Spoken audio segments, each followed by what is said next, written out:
여러분 안녕하십니까? 라디오 전망대 이용선입니다.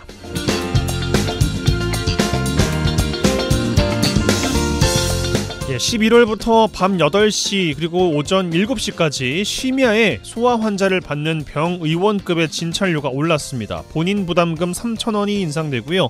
개인이 약국에 내는 조제료도 인상이 됩니다. 아픈 가족 때문에 힘든 마음이 의료비 부담이 더 늘면서 힘들어질 것도 같습니다. 그런데 국민건강보험공단에서는 1년 동안 의료비로 낸 돈이 본인 소득에 비해서 과도하다고 판단되면 돌려주는 제도가 있다는 거 혹시 아셨습니까? 이걸 본인 부담 상한 제도라고 하는데요. 많은 분들이 환급 대상인 줄도 모르고 신청을 안 해서 지난 5년 동안 남겨둔 돈이 240억 원에 달한다고 합니다. 한 사람으로 따졌을 때 100만 원이 넘습니다. 이 환급금을 조회할 수 있는 방법 간단합니다. 건강보험공단의 웹사이트나 더 건강보험 앱에서 민원 여기요를 클릭하시고요. 환급금 조회를 하면 됩니다. 혹시나 하시는 분들은 조회해보시면 좋겠습니다. 서민들은 한 푼이 아쉬운데 이런 거는 왜 안 알려주는지 모르겠습니다. 오늘 라디오 전망대가 준비한 소식입니다. 지역 소식들 뉴스브리핑 통해서 들어보고요. 매주 수요일 코너 라전법정 칭찬해주세요 이어집니다. 잠시 후에 뵙죠.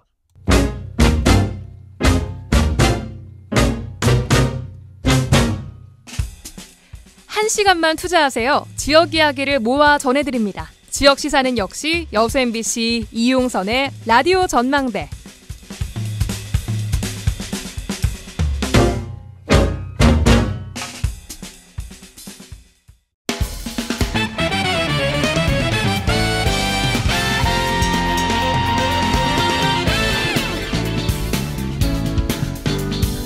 네, 11월 8일 수요일입니다. 라디오 전망대 시작합니다. 먼저 우리 지역 뉴스 정리해보죠. 뉴스브리핑 GBS 뉴스의 차범준 편집국장과 함께합니다. 전화 연결돼 있어요. 안녕하십니까? 네, 안녕하세요. 네, 자 여수에서 시작합니다. 여수시가 지난 7월이었어요. 여수 웅천지구 도시개발업체와 485억 원 상당의 도시개발 정산금 소송이 있었는데 대법 소송에서 패소했습니다. 지역 일부에서 여수시 집행부에 업체가 약속한 150억의 공익기부금 제대로 받아내야 된다는 요구가 끊임없이 이어지고 있어요.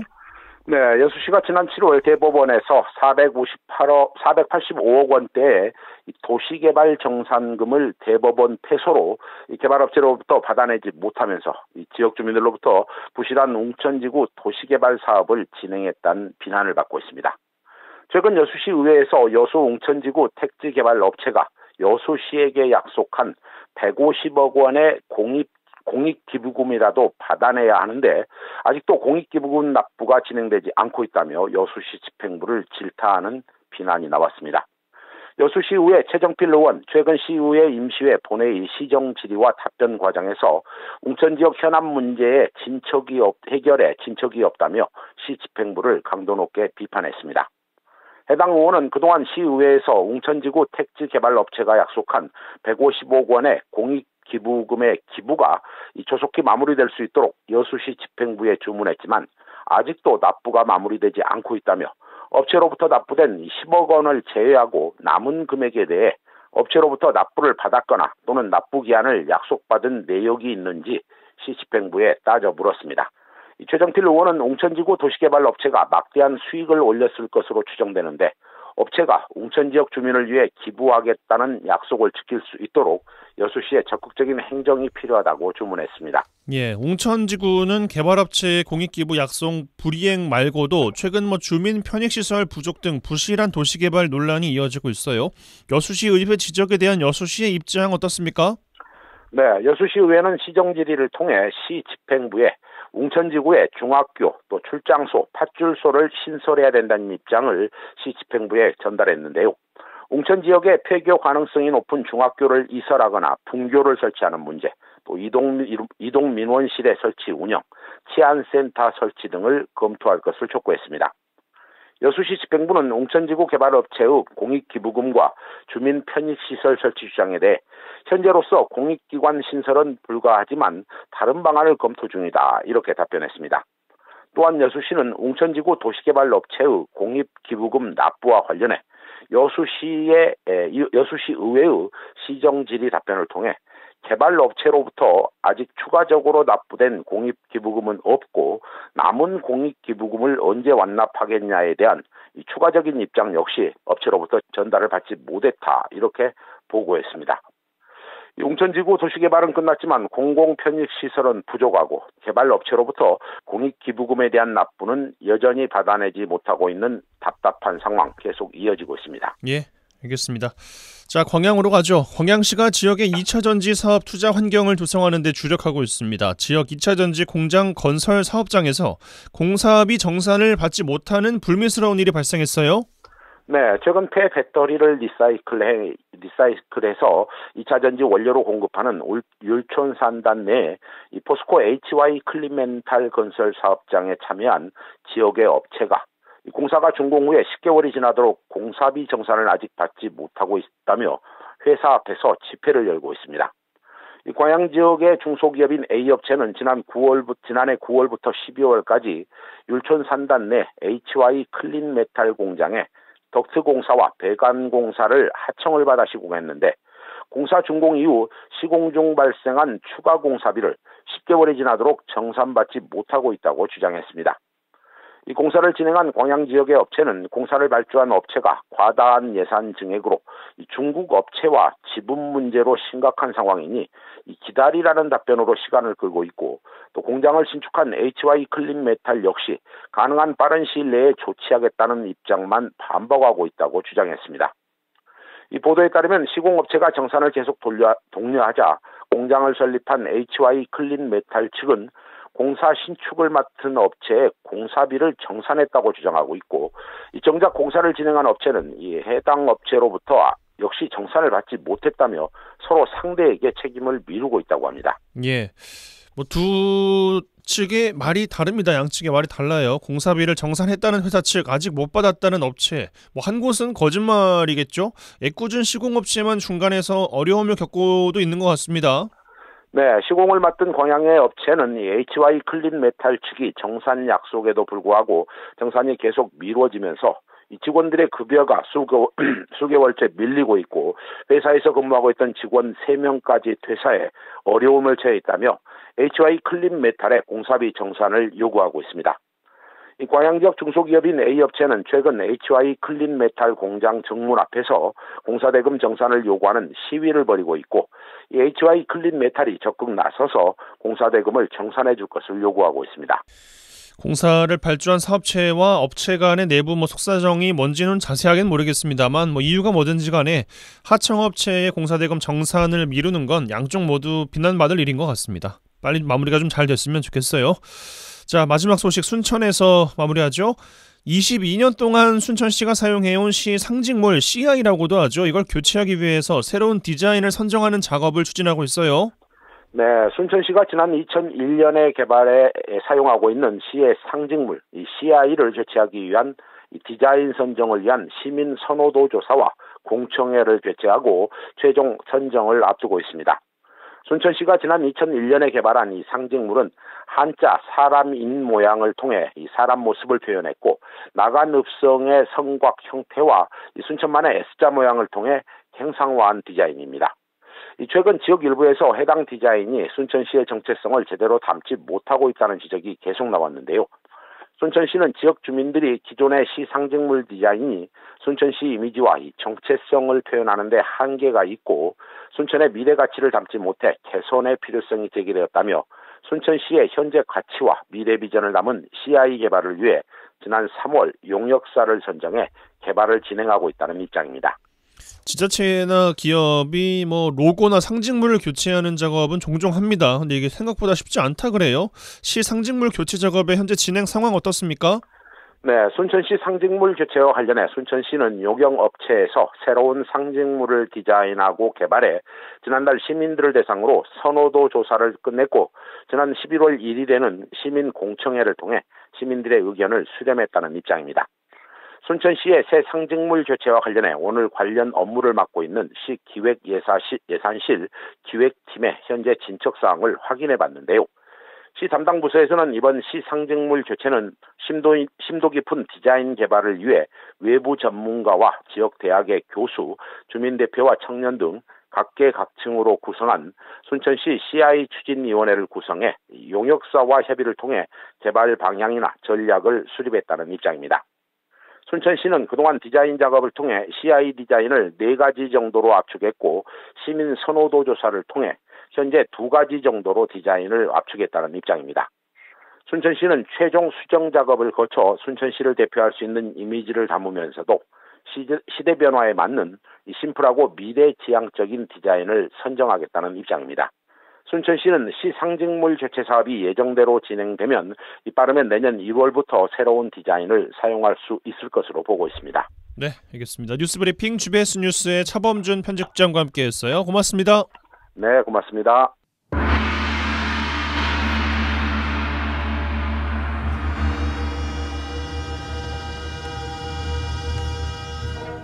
라전 법정.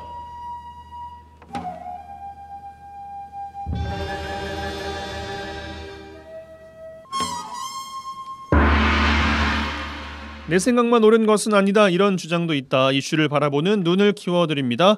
라디오 전망대 라전 법정 시간입니다. 매주 수요일 시간이죠. 오늘도 두 분과 함께합니다. 부부 변호사 송하진, 이결아 변호사 두 분 어서 오십시오. 네, 안녕하세요. 안녕하세요. 이 변호사님 목소리가 무슨 일이십니까? 감기 걸리셨어요?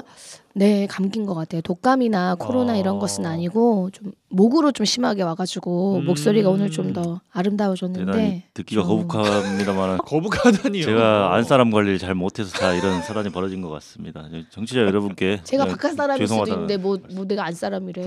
요즘은 두 분 다 그렇게 바깥 하지. 분들이시잖아요. 그래. 그러세요. 네. 바깥 사람 원투. 어쨌든 제가 같이 바깥 사람 원투.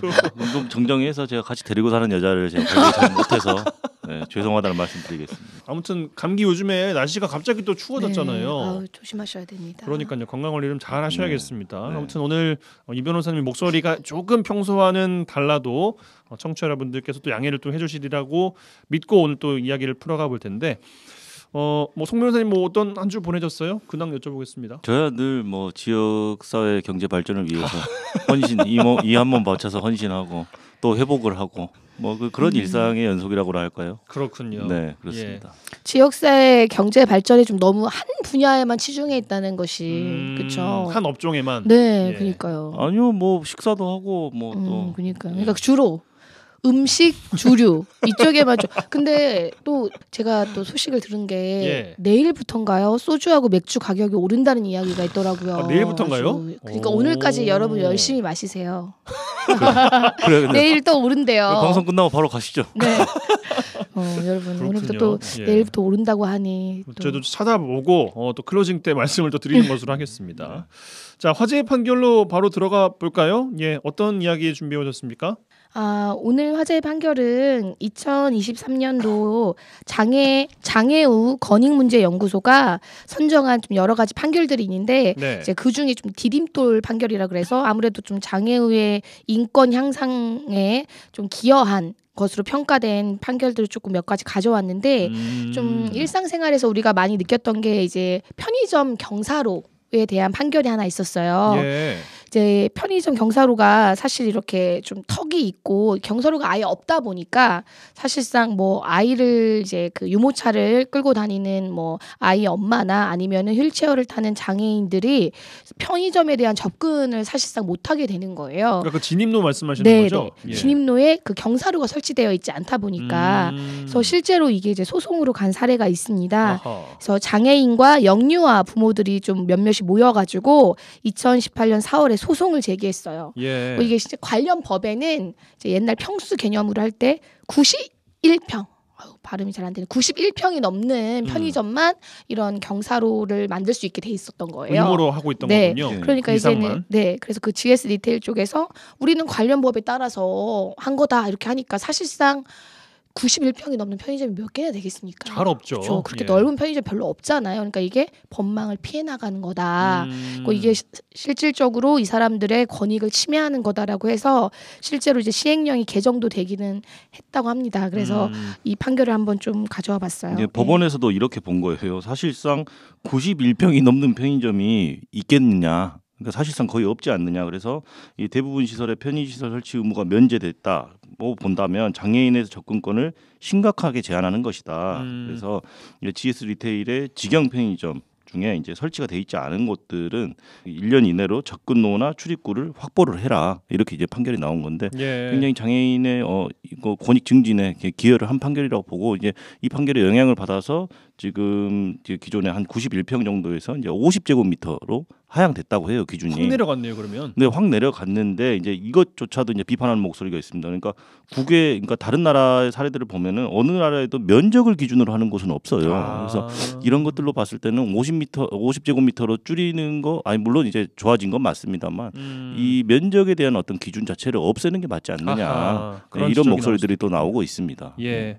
제가 궁금한 거는 왜 굳이 편의점만 집어서 이야기를 한 걸까요? 일단 이 사안에서 문제가 된 거는 이제 편의점. 그러니까 GS 리테일, GS25 저희 많이 다니시잖아요. 그러니까 장애인과 영유아 부모들이 2018년 4월에 이제 소송을 제기했는데 이제 GS 리테일 하필 그 측이 이제 또 편의점이었던 그렇죠. 거군요. 그렇죠. 그래서 이제 이렇게 좀 화제가 된 겁니다. 예. 알겠습니다. 화제 판결 이 정도로 정리해보고 오늘 주제로 들어가 보겠습니다. 이번 주에 좀 뜨거웠습니다. 네. 특수강도 혐의로 서울 구치소에 수감돼 있던 김길수가 경찰의 눈을 피해서 탈주하면서 전국이 아주 떠들썩했습니다. 결국에는 뭐 수도권에서 잡혔더라고요. 63시간 만에 체포가 됐습니다만 과거 성폭행, 뺑소니, 뭐 사기 등의 범죄 전력까지 밝혀지면서 많은 시민들이 불안해했습니다. 경찰은 김길수에 대해서 도주죄를 적용하겠다고 밝혔어요. 오늘은 도주죄에 대한 이야기를 나눠볼 텐데 꽁트 이 변호사님 괜찮으시겠습니까? 저는 괜찮은데 이게 전달이 잘 될까요? 뭐 연기력이 이제 워낙에 이제 뛰어나시기 때문에 알겠습니다. 해보죠. 도전. 알겠습니다. 음악 주십시오. 아유, 이 인간아, 그러게 내가 뭘 했어. 술 먹고 운전하지 말랬지. 결국은 이 꼴이 나는구만. 이제 어쩔 거야. 당신 감옥에 가 있으면 우리는 어쩌라고. 그러니까 그때 딱 자리를 바꿔줬으면 실형은 면했을 거 아니야. 아이, 뭔 소리 하는 거야. 그때도 내가 운전대 잡지 말라고 했는데 기어코 당신이 잡았잖아. 운전자 바꿨다가 들통나면 나까지 처벌받고 그러면 우리 애기는 어떻게 살라고. 당신이 그러고도 아빠야? 아니 그래서 말인데 나 이따가 호송될 때 상황 봐가지고 호송차랑 사고를 내버려. 그러면 나 이제 병원으로 갈 거 아닌가. 그때 어째째 할거 거시기 갖고 나와볼란게. 이가 내가 지금 목이 막혀가지고 진짜 이가 진짜 정신 나갔구만. 도망을 가겠다고? 아이고 그래 안 잡힐 것 같아 그게? 아니 한번 해보긴 하자. 나 이번에 들어가면 몇 년은 썩을 것 같은데 나 그렇게는 못 산다. 일단 알겠지? 아이고 이 양반아. 여기까지. 야, 이 참 정신없는 분의 이야기가 이제 꽁트로 마련이 되는데 영화를 많이 보셨나 봐요. 네. 영화를 많이 본다고 또 이런 생각이 가능할지는 모르겠지만 호송차를 박으라고. 예, 참 그렇습니다. 오늘은 도주죄에 대한 이야기를 살펴드리겠습니다. 저희는 잠시 광고 듣고 오겠습니다.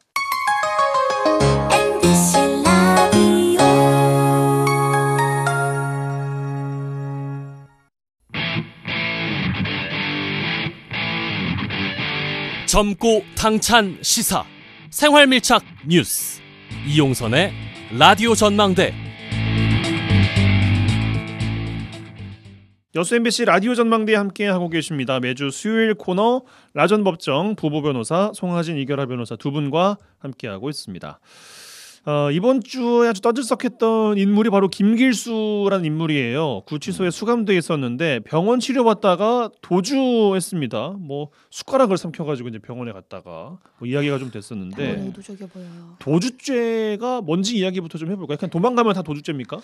우선은 형법 145조에 도주죄가 규정되어 있는데요. 이제 법률 규정을 좀 읽어드리면 법률에 의하여 체포 또는 구금된 자가 도주한 때 이 경우에 성립하는 범죄입니다. 그러니까 이제 도주를 하는 거, 이제 도망가는 거죠. 그러니까 도주를 한다는 것은 구금된 상태로부터 이탈하는 것을 말한다.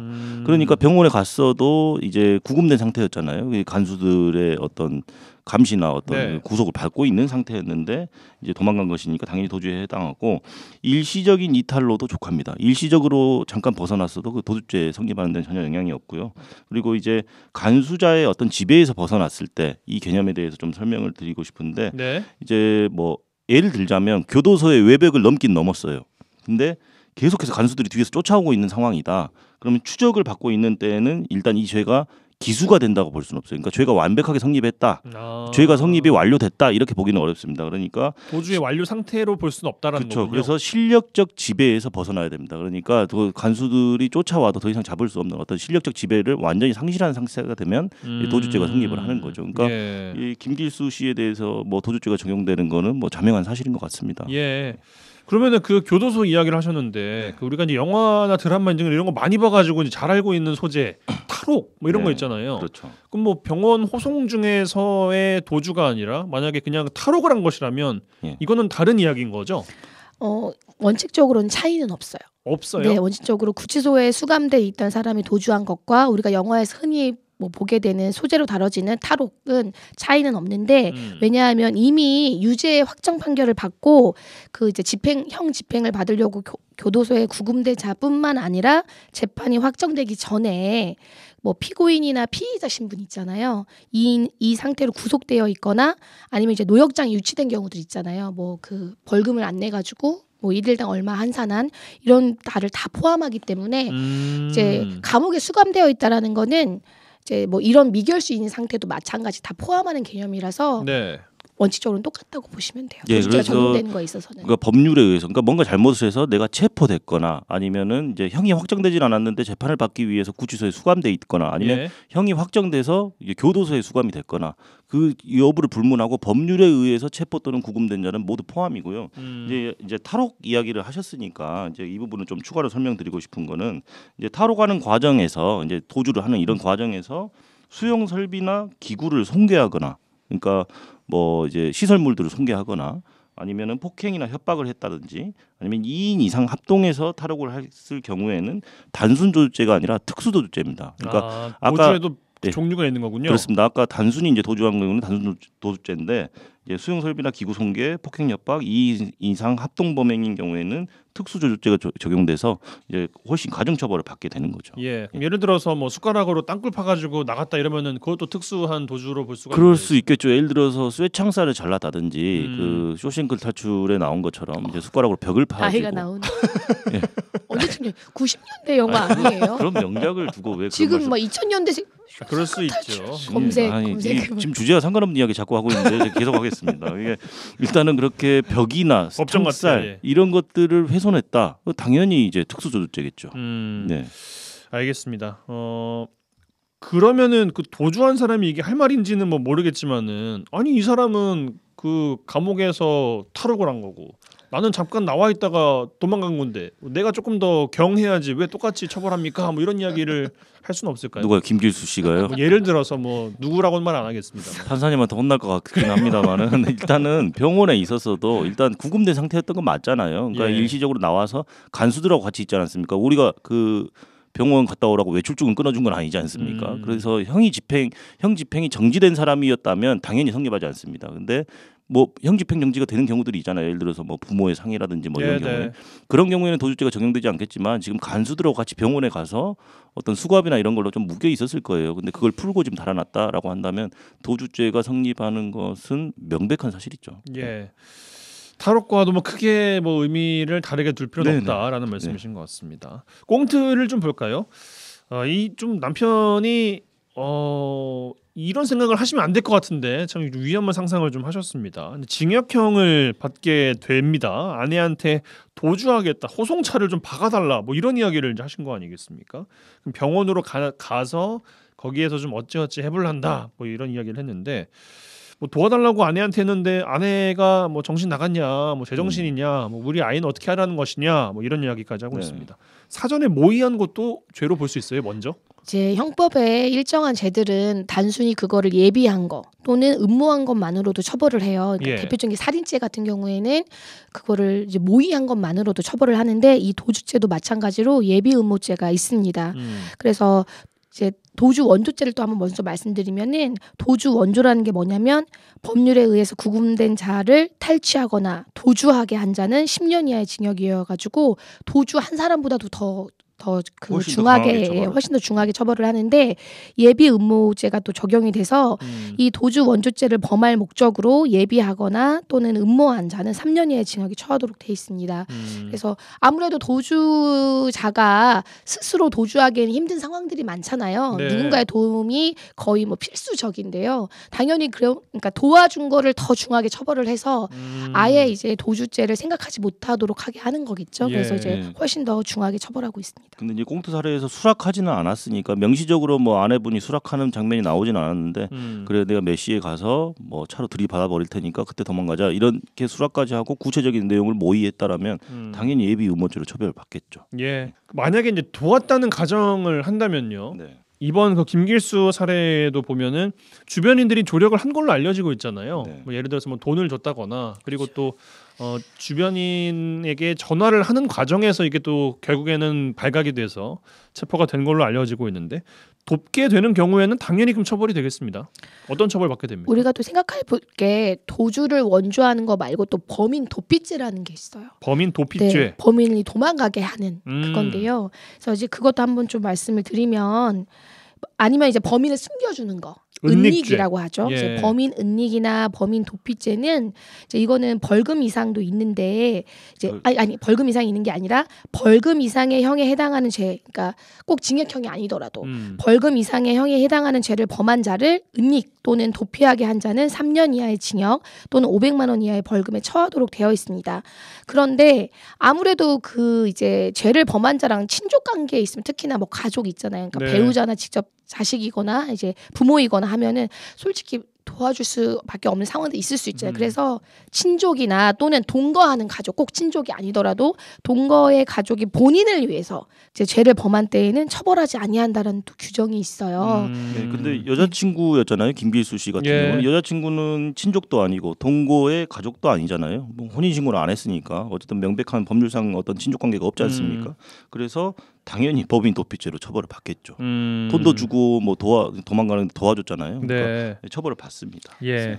아마 기사가 나온 걸로 봐서는 이 사람의 그 조력이 뭐 협박에 의한 건지 김길수의 협박에 의해서 어쩔 수 없이 한 건지를 좀 수사하고 있다고 했거든요. 그러니까 이 사람도 뭐 어쩔 수 없이 뭐 어떤 생명의 위협이나 뭐 신체에 대한 그런 것 때문에 했을 수도 있기 때문에 그 부분을 좀 수사해서 만약에 이제 가벌성이 있다고 본다면 아마 정식으로 기소를 해서 처벌을 할 것으로 보입니다. 예. 아까 이 변호사님 말씀하신 것 중에서 가족이 만약에 돕는 경우에는 어떻게 된다고 하셨죠? 가족이 도주를 돕게 된 경우, 예를 들어서 이제 범인 은닉 도피죄에서 말하는 어떤 친족 간의 특례를 말씀하시는 것 같은데요. 네. 그러니까 이 김길수가 이제 도망을 치고 있었는데 예를 들어서 김길수의 배우자 또는 뭐 이제 부모님, 동거하는 친족인 부모님이 또 이걸 도망가는 걸 도왔다, 뭐 이 도피 자금을 대줬다, 뭐 이런 경우라면 당연히 이제 그 가족들 같은 경우에는 이게 도와줄 수밖에 없는 그런 상황들이 있을 수 있잖아요. 심정적으로 이제 기대 가능성이 없다라고 하는데 이런 경우에는 특례가 있어서 당연히 처벌을 면합니다. 알겠습니다. 수갑을 만약에 찾어요. 근데 교도소에 들어가기 직전에 달아난 사람도 탈옥에 해당하냐? 뭐 요것도 이제 물어보라고 작가님께서 또 질문 주시는데 수갑을 찼어요. 샀는데 교도소에 들어가기 직전 지금 그 개념을 구분하셔야 될 것 같은데 아까 제가 널리 보아서 법률에 의해서 체포 또는 구금당한 자가 이 주체가 될 수 있다고 했잖아요. 도주죄에. 그러면 수갑을 찼어요. 그럼 체포됐다는 소리지 않습니까? 체포된 자가 도망쳤다? 아니 도주죄 바로 성립하죠. 그러니까 교도소에 있느냐 없느냐를 구분하는 것이 아니라 이 사람의 인신이 구속되어 있느냐. 그렇죠. 법률에 의해서 구속되어 있느냐. 그러니까 구속되어 있다라는 것은 어느 한 장소에 가두어두는 것만 포함하는 것은 아니고 체포된 것도 포함입니다. 현행범으로 체포된 경우도 마찬가지예요. 이 사람이 즉 그 현장에서 체포가 됐거나 아니면 뭐 긴급 체포를 당했거나 어쨌든 체포된 상태에서 벗어나려고 하는 행위를 했다. 그리고 실제로 그 교도관이나 그 이제 뭐 경찰관의 실력적 지배를 벗어났다라고 하면 이제 도주죄가 문제가 되는 것이죠. 예, 그러니까 특수 도주죄에 해당하는 경우는 그러면 어떤 경우들인지 요걸 좀 더 수용 설비나 어떤 기구들을 손괴했을 때라고 말씀드렸는데 이제 수용 설비 같은 경우에는 당연히 어떤 그 유치장이라든지 뭐 구치소라든지 아까 뭐 파손했을 교도소라든지 이런 수용 설비를 파손했을 때고요. 이제 기구를 훼손했다, 손괴했다라고 이렇게 규정이 돼 있는데 이 부분 좀 명확하게 좀 설명을 드려야 될 부분이 이 물리적인 훼손만을 말합니다. 그러니까 효용을 했다. 원래 이제 손괴죄에서 말하는 손괴의 개념은 효용을 해야 한 것인데 물건에. 근데 여기서 좀 달라요. 그러니까 물리적인 훼손만을 말합니다. 그러니까 예를 들어서 수갑을 차고 있었는데 어찌저찌 영화에 나오는 것처럼 그 핀셋으로 해가지고 딱 풀고 나갔다. 그럼 이거는 물리적으로 훼손한 건 아니잖아요. 예쁘게 벗어놓고 간 거니까. 그렇죠. 예쁘게 벗어놓고. 온전하게. 예, 훼손한 건 아니죠. 그러네요. 근데 그런 경우에는 이제 특수조치가 적용되지 않습니다. 그러니까 뭐 쉽게 생각하면은 근데 아니면 톱 같은 걸로 절단을 했다라고 한다면 당연히 특수조치겠죠. 파손했으니까. 이제 그렇게 보셔야 될 것 같고요. 이제 예를 들어서 감옥에서 탈옥을 하는데 그냥 문이 열려져 있어가지고 그 방에서 나와서 이렇게 예쁘게 담벼락을 잘 넘어서 하나도 손괴하지 않았다라고 한다면 단순 도주죄가 적용되겠죠.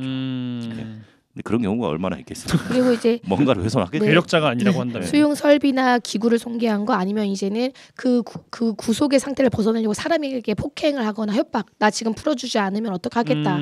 이것도 그 구성 요건에 들어가기 때문에 이제 손괴를 떠나서 뭐 자기를 구속하고 있는 사람을 폭행하거나 해서 도망간다라면 다 이제 특수 도주가 적용이 돼가지고 7년 이하의 징역이니까 그냥 원래 도주는 1년 이하의 징역이거든요. 그러니까 좀 많이 차이가 나죠. 그리고 마지막으로 설명드릴 게 이제 합동범위 있잖아요. 합동해서 2인 이상이 합동해서 도주했을 때도 특수조치가 적용이 되는데 여기서 유의할 것은 그 2명, 예를 들어서 2명이 함께 도망쳤다고 했을 때 그 2명 다 구금된 자여야 돼요. 그러니까 체포 또는 구금된 자. 그러니까 예를 들어서 한 명은 구금된 자고 한 명은 밖에서 그냥 일반 사인이 도와줬다. 그러면 일반 도주죄가 성립할 것이고 구금됐던 자에게는 그리고 밖에서 그냥 사인이 그냥 구금되지 않았던 자가 도와준 사람은 도주원조죄가 성립을 하겠죠. 알겠습니다. 구분해서 좀 이해가 좀 되는 것 같습니다. 하나 더 질문 드리고 마무리하면 될 것 같습니다. 범죄자가 이제 도주를 했잖아요. 그럼 도주죄가 이제 성립을 하잖아요. 뭐 일반도 있고 저희가 뭐 특수한 경우도 있고 구분해서 설명을 이제 해주셨는데 추가가 되는 거지 않습니까? 그렇죠. 도주죄가 형이 추가되는 거죠. 한 번 하면은 뭐 또 되고 두 번 하면 또 되고 그냥 계속 이렇게 쌓여간다고 한 생각하면 번 되는 거예요. 도주할 때마다 한 개의 범죄가 성립을 하고 1년 이하의 징역이 처한다고 했으니까 이번에 도망쳤어요. 그럼 한 번 또 징역 1년 이하의 징역이 추가되겠죠. 그리고 다음번에 또 도망쳤다. 또 추가되고 계속적으로 이제 형을 계속 받는다. 이렇게 이해를 하시면 되겠습니다. 네, 그럼 도주죄에 대해서 또 형이 확정될 때까지는 계속 또 이어지는 걸 테고요. 그렇죠, 당연하죠. 그래서 그렇게 이어지는 거라고 봐야 될 것 같고 이제 마지막으로 정리하기 전에 조금 이게 오늘 이제 여러 가지 설명들을 드렸는데 꽁트 사항과 관련해서 좀 정리할 게 하나가 있는데요. 네. 꽁트 사례 같은 경우에는 지금 호송 차량을 어떻게 뭐 박아가지고 뭐 탈취시키겠다 뭐 이런 내용이었잖아요. 이거는 범인 도피죄가 아닙니다. 그러니까 이미 도망친 사람 도망을 완료한 김길수 같은 사람을 도와주는 건 범인 도피죄인데 이거는 지금 구금돼 있는 사람을 탈취한 거잖아요. 이거는 도주원조죄에 해당하고요. 그렇기 때문에 제가 아까 범인 도피죄의 경우에는 친족간의 경우라면 처벌이 면제된다라고 했잖아요. 근데 도주원조죄에는 처벌 면제되는 조항은 없습니다. 친족이라고 하더라도. 그러니까 이 꽁트 사안에서 만약에 진짜로 그 아내가 호송차를 들이받아서 도망가는 것을 도왔다라고 한다면 도주원조죄가 성립해서 10년 이하의 징역에 처하게 된다. 이 점을 좀 이제 구분해서 생각하시는 게 좋을 것 같습니다. 그뿐 아니라 호송차도 또 물어내는 뭐 공무집행 방해 뭐 이런 것도 있지 않겠습니까? 특수 공무집행 방해까지도 뭐 성립하고 맞아요. 이제 호송차 치워가지고 또 사람을 다치게 하거나 죽게 한다면 책임은 더 훨씬 더 커지겠죠. 그러니까요. 네. 영화와 드라마는 영화와 드라마일 뿐 헷갈리지 말자. 이제 이런 정도로 정리를 하면 될 것 같습니다. 네. 자, 라전법정 이 시간 이 정도로 마무리하죠. 오늘은 도주죄에 대한 이야기 나눠봤습니다. 부보 변호사 송하진, 이결아 변호사 두 분과 함께했어요. 두 분 고맙습니다. 네, 감사합니다. 감사합니다. 잘했군 잘했어 잘했군 잘했군 잘했어 그러게 내 영감이라지 잘했군 잘했어 잘했군 잘했군 잘했어 그러게 내 마누라지. 지역의 온기를 불어넣습니다. 라디오 전망대 칭찬 릴레이 캠페인 칭찬해주세요 시간입니다. 이미지 리포터 나와 계세요. 어서 오십시오. 네, 안녕하십니까? 네. 자, 오늘은 어떤 분의 칭찬 이야기를 또 가져오셨습니까? 네, 오늘은요 여수의 여성 청소년들의 안전을 위해 활동하고 있는 여수 여성안전봉사회를 만나봤습니다. 23년 전 남성 방범대가 주를 이룰 당시에 여성들도 안전을 위해서 봉사할 수 있다라는 의지를 다지며 만들어진 봉사대인데요. 지금은 여수 지역 곳곳에서 열리는 축제나 축제나 행사 등에서 안전과 교통 분야의 봉사는 물론이고요. 우범 지역 순찰을 통한 청소년 선도에도 앞장서고 있습니다. 23년 동안 여수 여성안전봉사회를 이끌어온 이섬심 대장은 평소 호랑이 대장이라 불릴 정도로 빈틈없는 성격이지만요. 봉사할 때만큼은 보는 이마저 더 행복하고 즐겁게 만들 정도로 다른 사람을 변한다고 합니다. 이 봉사를 한다면 기쁨으로 또 누구보다 더 먼저 나서는 봉사 인생을 즐기고 있습니다. 여수 여성안전봉사회 이끌고 있는 이선심 대장 만나보시죠.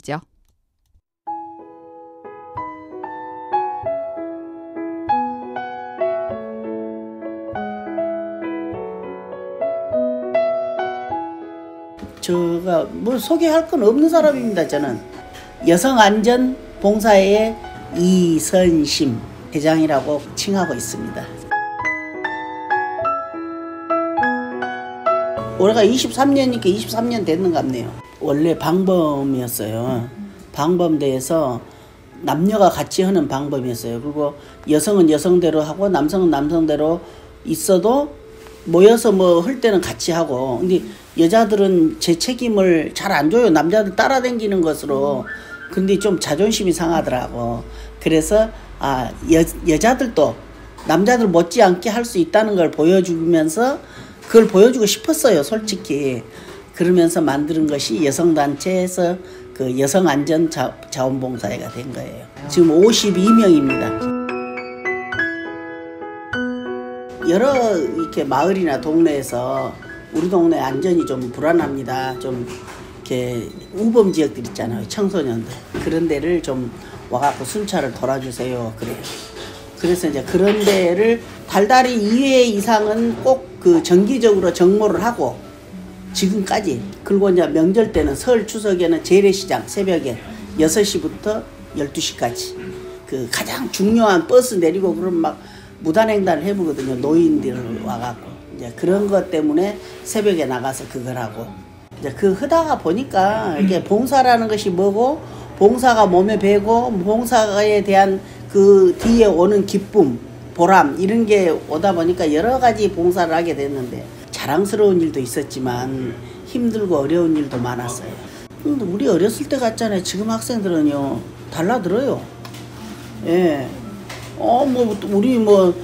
우리 밥 사줬어요? 아니면 뭐 담배 사줬어요? 뭐 이러면서 이제 그것이 가장 힘들었던 일인 것 같아요. 그 애들을 설득시키거나 뭐 덜어는 윽박지르기도 하고 혼내기도 하고 그랬지만 그 순수히 듣는 애들이 좀 별로 없어요. 정복을 입고 경찰 그 전투복을 입고 다니면서 해도 야간이라 노니까 이제 학교 보면은 안으로 들어가면 뒤에 좀 음침한 데가 있어요. 그런 데를 가면 여학생 남학생들이 모여서 담배를 피고 막 그래요. 근데 담배를 피는 건 크게 문제가 안 돼요. 근데 거기가 그 화재의 위험이 있어요. 애들이 쓰레기도 버리면 많이 있고 막 그러거든요. 그 사이에가. 그런 데서 담배를 피는 걸 말리면 가끔씩 그 전율을 느낄 정도로 무서울 때가 있어요. 뭐 아줌마들이 뭔데 우리가 담배 사줬어요? 그리고 다리 떨면서 달라들면 참 기가 막힐 때도 있어요. 내가 한 애들의 어머니고 또 자식을 가진 부모 입장이다 보니까 그런 거 정말 그 애들한테는 강하게 했지만 좀 가슴이 아파요. 네, 그럴 때가 많았어요. 그 평상복을 입고 있을 때는 말도 함부로 하고 아무 데나 앉고 싶은데 앉고 그러거든요. 근데 정복을 입으면 일단 못 앉아요. 서 있어야 돼. 뭐 교통봉사를 하든 안전봉사를 하든 무조건 서 있어야 돼요. 옷을 입을 때하고 안 입을 때하고 마음 자세가 달라지더라고요. 그 정복을 보면요, 책임감을 느껴요. 내가 이 옷값을 과연 하고 있는가, 뭐 그런 생각을 할 때가 많아요. 빤다든지 해갖고 이렇게 손질을 할 때 내가 이 옷에 대한 책임감을 정말 그 남들이 느낄 정도로 했는가, 제대로 그것이 진심이었는가, 보여주기 위한 것이었는가, 이런 것을 옷을 보면서 반성을 하고 느껴요. 굉장히 아껴요. 다른 옷은 그냥 옷걸이에 함부로 건데 그거는 옷덮개 속에 넣어서 제대로 딱 벽에 걸어요. 저녁으로 야간을 다니니까 지금 포장마차 낭만포차 한 데 있죠. 거기 끝허리에서 아기를 데리고 자살을 하려는 남자분들이 가끔 있더라고. 그런 사람들을 설득해갖고 집에까지 모셔다 주고 또 그 뒤로도 한 번씩 가보면서 관리를 한다든지 그런 사람들은 지금도 가끔씩 연락을 해요. 저 오동도 큰끝등대 거기가 오동도 들어가는 지금은 이제 거기가 우리가 굴이 뚫려져 있잖아요. 터널이. 근데 그 앞에 밑에였어요. 그 이제 우리가 후레쉬 같은 걸 다 들고 다니거든요. 이제 그 안전봉이나 이런 걸 다 들고 그때는 거기가 길이 없었어요. 길. 근데 이제 거기가 좀 우범지역이에요. 좀 안전 좀 사고도 좀 나고 그래서 그쪽을 이렇게 불을 비치면서 가니까 애기 소리가 나요. 애기. 그래서 보니까 옆에가 아빠가 있어요. 근데 보니까 우리가 좀 그 거리가 위에서 길 위에서 보고 언덕 밑인데 심상치 않게 보이더라고요. 보기에. 그래서 우리가 내려가 봤죠. 그래서 이제 막 울면서 이제 살기 싫어서 이제 마지막 그거 하려고 왔다 그래서 그분을 설득시켜서 집에 모셔다 드린 일이 가장 그 기억에가 남아요. 만약에 우리가 그때 그리 안 했으면 그 사람들이 이 세상에 없었을 거 아니에요. 그 마누라가 도망갔다더만요. 나중에 사연을 들어보니까.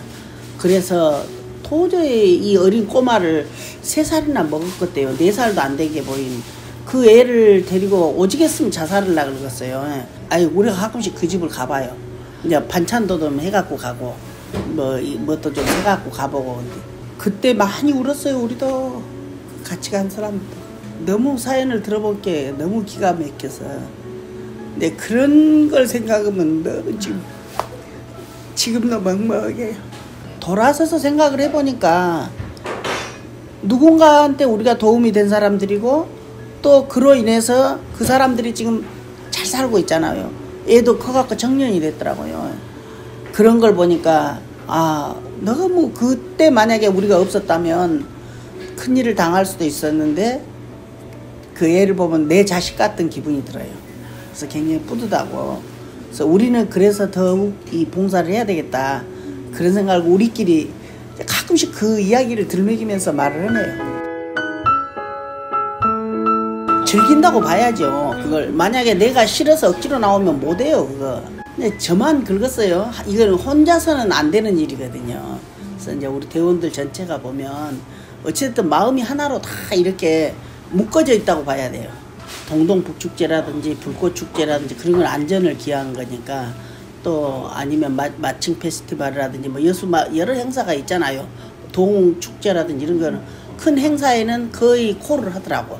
나를 찾아준 거에 대한 어떤 만족감이라든지 희열도 느끼죠. 근데 어디엔가 내가 어느 단체든 어떤 개인이든 나를 필요로 한다는 것, 누가 봉사를 좀 해달라고 이렇게 해서 좀 요청이 온다든지 그러면 그동안에 우리가 하는 일들이 그 사람들 눈에 좋은 눈으로 봐주니까 그런 거 아닌가 싶어서 더더욱 행동거지가 좀 조심스럽죠. 누구나 다 즐겁게 해요. 다 자기 일이 있는데도 그런 걸 팽개치고 나오는 사람들이 너무 고맙죠. 봉사라는 것은 누군가가 해야 될 일이면 내가 해야 되겠다. 또 내가 할 일이면은 제대로 책임지고 해야 되겠다는 정신으로 해라. 근데 그 말이 지금까지도 저는 안 잊어지거든요. 굉장히 고맙게 느껴지고 그런 것을 글쎄요, 그 즐거움을 낳은 것 같아요. 지금 생각해 보면 내가 만약에 한 번이라도 마음이 상한다든지 하기 싫다든지 짜증나는 것이 생기면 그 다음에 갈 때 하고 싶겠어요? 뭐 누군가가 필요로 하다면은 해주고 싶어요. 뭐 누군가가 해야 될 일이면 우리가 한다는 게 즐거워요. 어찌됐든. 그러니까 지금까지 하고 있었잖아요.